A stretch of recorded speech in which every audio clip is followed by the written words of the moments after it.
فدیہ کا مضمون چونکہ بھوک سے تعلق رکھتا ہے، بھوک کے حوالے سے سمجھانا چاہیے. اپنی اگلی نسلوں کو بتائیں کہ دیکھو تم خدا کی خاطر بھوکے رہے تھے تو کبھی یہ بھی سوچا کہ خدا کے بہت سے ایسے بندے ہیں جن کو روزمرہ ہی کھانے کی وہ توفیق نہیں ملتی جو تمہیں ملتی ہے.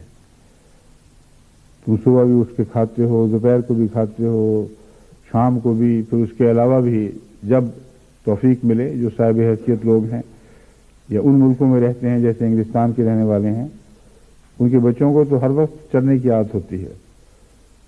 کوئی جیب میں چینگم ڈال لیا، کوئی چاکلیٹ خرید لیا، کوئی بازار سے وہ چپس لے لیے، فرائز خرید لیں. ہر وقت کچھ نہ کچھ ان کو ملتے رہنا چاہیے اور اکثر مل ہی جاتا ہے. اور سب بچوں نے اپنی اپنی چیزیں سنبھال کے رکھی ہوتی ہیں اپنے تھیلوں میں کہ ہم یہ کھائیں گے.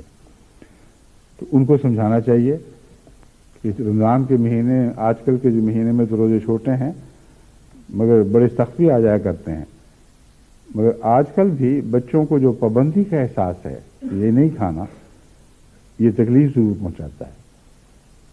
بس آپ فدیہ کے حوالے سے ان کو سمجھائیں کہ خدا تعالیٰ نے دیکھو اگر روزے نہ رکھو تو فدیہ دینے کی اور غریبوں کو کھانا کھلانے کی تلقین فرمائی ہے.